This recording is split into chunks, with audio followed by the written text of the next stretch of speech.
Well, good morning, everyone. Good morning. Woo. Thank you for that generous introduction, President Bottomley, or should I say K-Bot, as I understand you are called.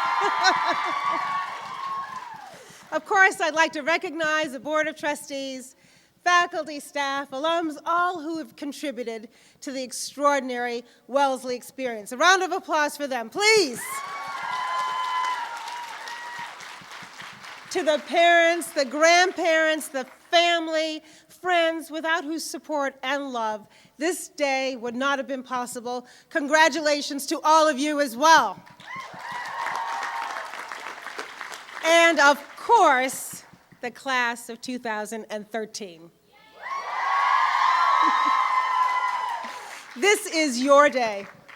And we are so deeply proud of you, not just for all you've accomplished while at Wellesley, but for all that we know that you will do in the future as you evolve from women who will to women who do. Congratulations to you as well. So today is a very big deal for me, too. This is my first commencement address at an all-women's college. Yep. It's the first time that I've been chosen to speak by the speakers, all of you. So thank you so much. It is an honor for me to be your 135th commencement speaker. Now, knowing that some of you are tweeting and Instagramming, that adds a little pressure to the moment for me. But to keep me at ease, I brought along two of my dearest peeps who are also cousins. Hillary Baltimore and Kelly Dibble, both Wellesley alums. And they've even brought their daughters, Hannah, age 11, Isabel and Jessica, both age 14. Yep, brought them along. In fact, I overheard them telling their daughters that after the commencement, they're heading over to Tower Court and then the library, checking out the view of Lake Waban. Not very subtle, are they, moms? I think they're going to be applying here, too. Now, my cousins have been sharing tales with me about Wellesley for more years than they would care for me to mention. And through their stories, I've grown to appreciate just how special your time here has been. This is a magical place that for 4 years has nurtured, challenged, motivated, and empowered you. You've mastered academic rigor of the highest degree, enriched with countless deeply meaningful conversations that have changed your minds and changed the minds of others. You've developed an insatiable curiosity, intellectual curiosity, that will lead to a lifelong love of learning.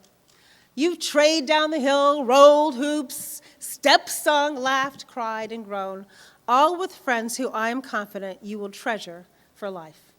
And today you've earned a diploma that codifies not just how much you know, but it also reflects who you have become. Now, when I think back on my own college days compared with yours, there are a few things that are different. I wore bell-bottoms, you wear skinny jeans.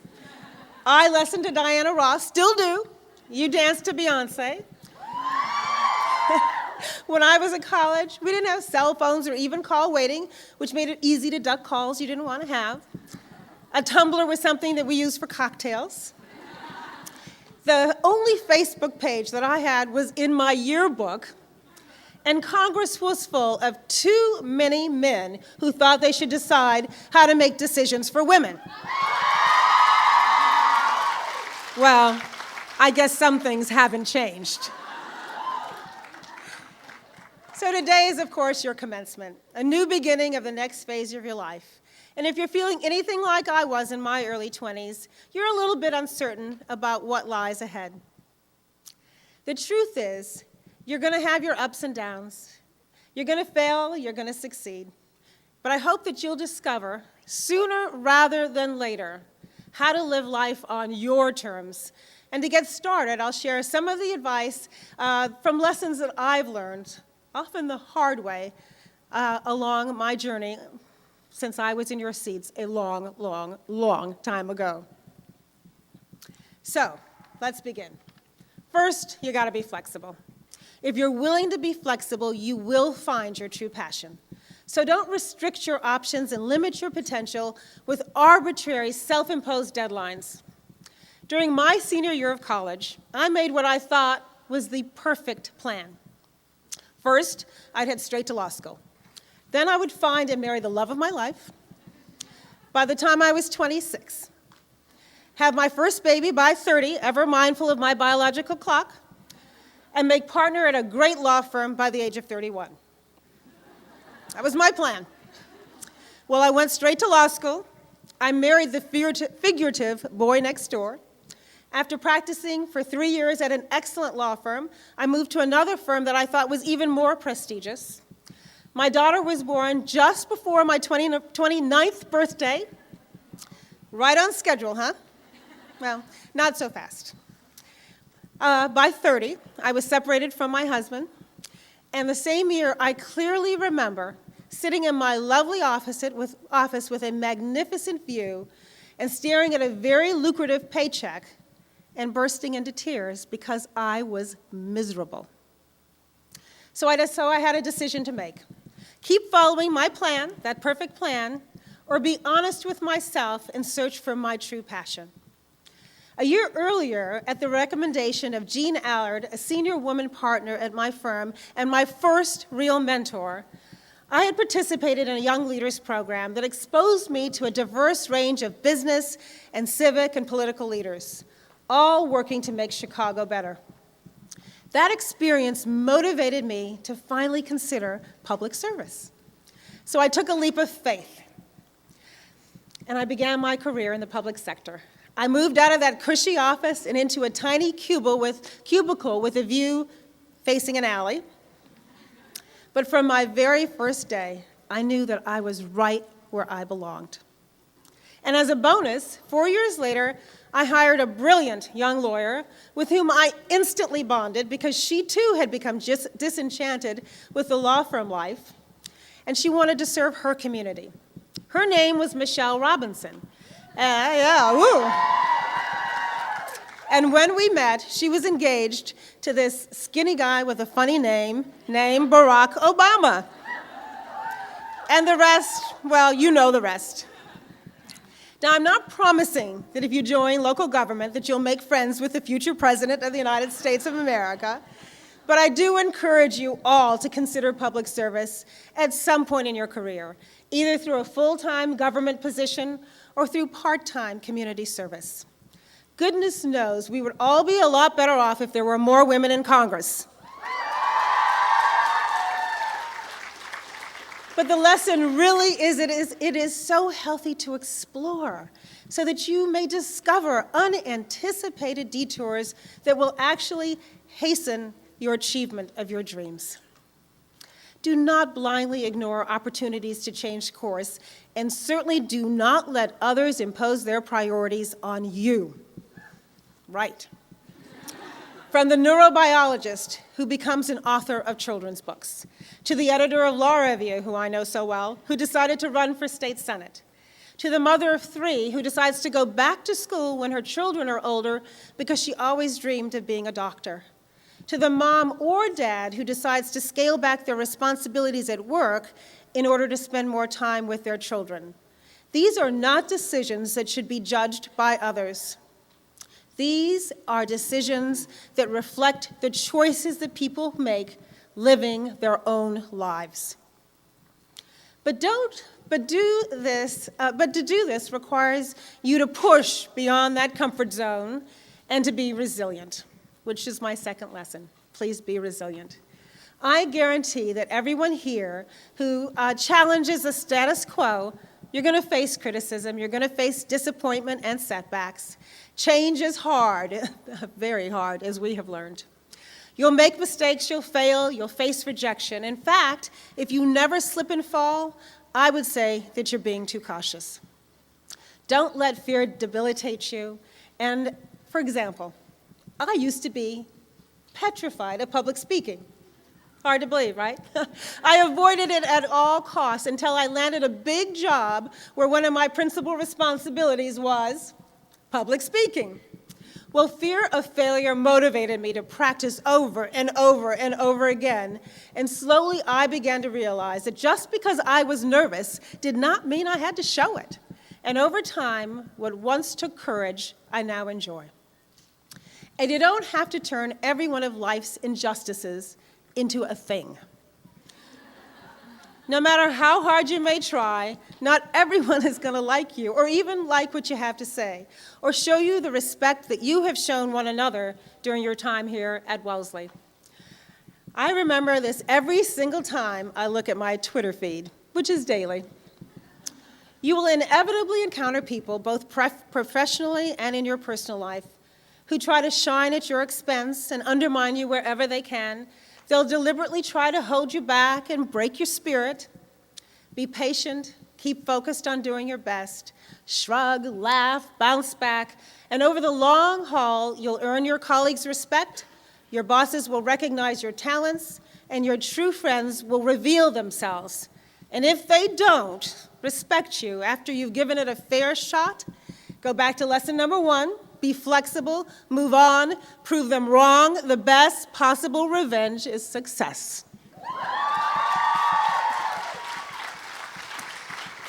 You're going to discover criticism is just a necessary price that you pay for success. My dear friend, some of you may have heard of, Sheryl Sandberg. She wrote a book intended to stimulate a broader conversation around the importance of women leaning in. Now, she has had to withstand an avalanche of criticism, some of it from people who I'm not actually sure have even read her book. But the conversation has begun, and the book is a bestseller. That's success. You will also inevitably face adversity. I know that you have suffered the loss of a classmate this year, and perhaps other loved ones during your short life. And the world watched the Boston Marathon bombing with horror. And as a mom, I wish I could spare you from the inevitable pain that you're going to face. But what always amazes me is the resilience of the human spirit. In class of 2013, your spirit will always be stronger because of the relationships that you have formed right here. Right here. And it's the importance of relationships that brings me to my third and final point. Pace yourselves. For those of you who are wondering if you can have it all, the answer is yes, but there is a catch. The arc of life is long, so don't expect to have it all at the same time. Just as you must affirmatively choose to follow your passion and develop a very thick skin, you may also have to adjust your lifestyle if, for example, you decide to switch careers and begin working your way to the top again.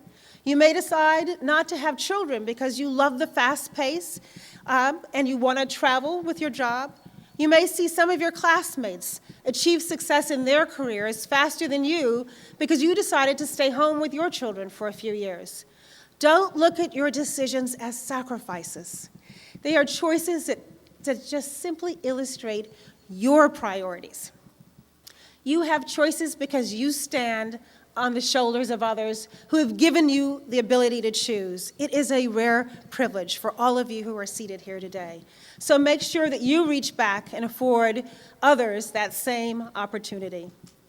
We must also recognize that we are human. Am I the first to tell you that? We're not actually superhuman. We might be a tad bit better than men, but we're not superhuman. Had to say that. So don't be your own worst enemy. When my generation finished college, many of my classmates, both men and women, thought that earlier generations of women had led demonstrations and forged court battles and blazed trails and broken glass ceilings, all so that we women could compete equally with men in the workplace, while also continuing the traditional role of bringing the primary person responsible for taking care of our children, parents, and men. That was the wrong lesson.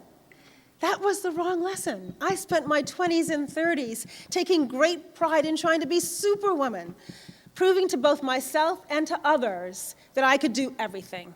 Most days I felt I was barely holding on by my fingertips, in fear of dropping one of the thousands of balls I was juggling at once. I rarely made time for a casual movie or dinner with my friends. I barely ever exercised, and it showed, or curled up on the couch to read a mystery story. All my favorite ways of relaxing when I was in college. Multitasking became the norm, not even relaxing during rare vacations or just taking a moment to breathe. That mindset caused me nothing but stress and anxiety and guilt, and I often felt I wasn't doing anything particularly well. Yet I refused to ask for help. Fortunately, after the reality check of dropping a ball or two, I began to understand that having it all doesn't mean doing it all. Competing on an even playing field requires you to create your own field with teammates that respect and support what it takes for you to be healthy and whole. But you see, this is where you already have an upper hand, class of 2013. You understand the importance of women supporting other women. And this lesson is going to become even more valuable as you grow older, whether at home, at work, or in your personal life.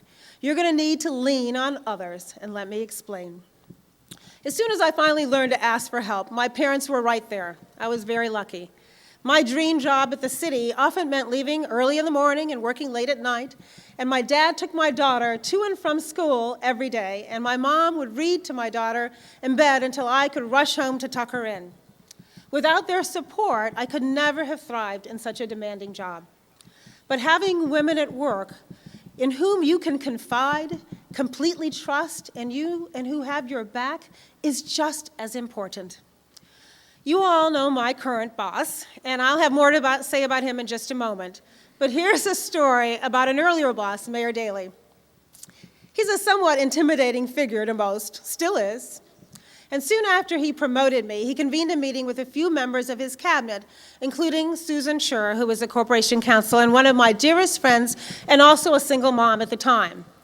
Throughout the meeting, we kept looking at our watches and at each other, and finally he interrupted the conversation, and he gave us one of those piercing stares, and he asked us if there was somewhere else more important that we needed to be. Well, I didn't know what to say, and I looked across at Susan, and she looked back at me, and I finally blurted out, Susan and I both have second graders, and their Halloween parade starts in 20 minutes. And it's 25 minutes away. We then braced ourselves, not having any idea what the mayor might say, but without a second's hesitation, he replied, well, then what are you doing here? Get moving. Parents, you can imagine the relief. You simply won't have the heart for the long haul if you have to sneak around or pretend that you do not have a meaningful life outside of work. But with Susan there, without Susan there, I'm not sure that I would have had the courage to speak up. And that would have been a huge mistake, which my daughter would be reminding me of to this day. My experience so long ago has always motivated me to want to consciously create an environment at work where those on my team know that I value and respect their responsibilities at home so that they are comfortable telling me what they really need in order to be whole. Susan, my cousin Kelly, who's here, who I mentioned, and a strong network of other women with whom I have worked have encouraged me, promoted me, consoled me, protected me, and been my strongest advocates when I barely had a voice of my own. And always remember, in the words of your very famous alum, Madeleine Albright, and I quote her, there is a very special place in hell for women who do not help other women.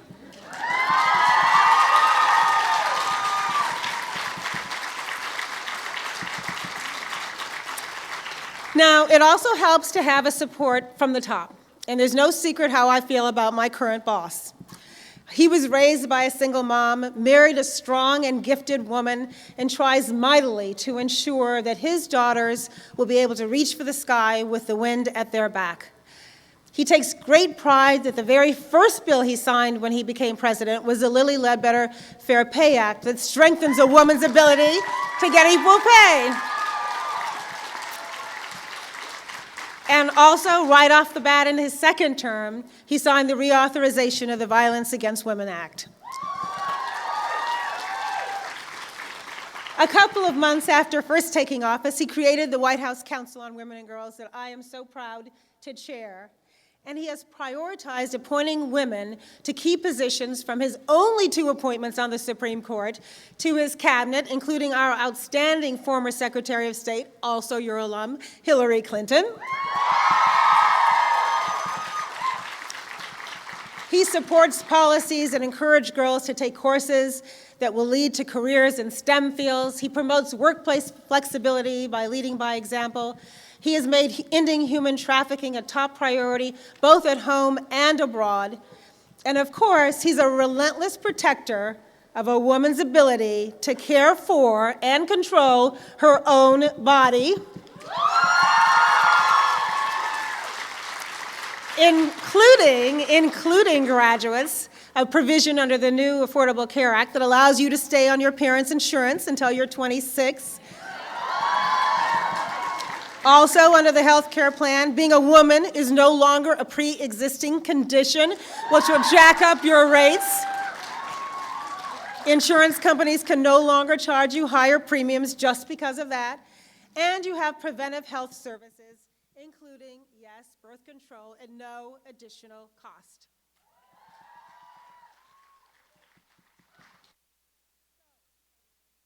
As you are now surrounded, and I mean surrounded, by the lifelong friends who you've made here at Wellesley. You must keep that effort up when you leave. For when life gets messy and painful, they will be the rock of support. It'll come from your family, your friends, your coworkers, in who you have invested the most precious commodity, time and love. Solid and reliable relationships are indispensable, and they are not merely sustained by checking Twitter and Facebook and Instagram. While I admit that I wish that the social media existed earlier so that I could keep up with some of my former classmates from school, there's no better substitute for a meal or a long phone call with your best friend. Whether it's the weekly brunches that Kelly and I have with some of my best girlfriends or my one-on-one dinners with my cousin Hillary, I always feel replenished and strengthened afterwards and prepared for the daunting demands that follow. Be flexible, be resilient, and pace yourselves. Our country needs you. In fact, the world needs you. Woo is right. Every last thing that you have to offer.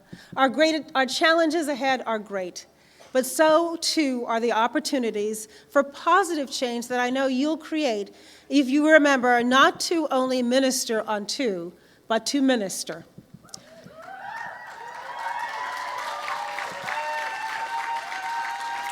I know that you have found your voices, class of 2013, and now there are no limits to the good you can do if only you have the courage to use them. Thank you very much. Congratulations.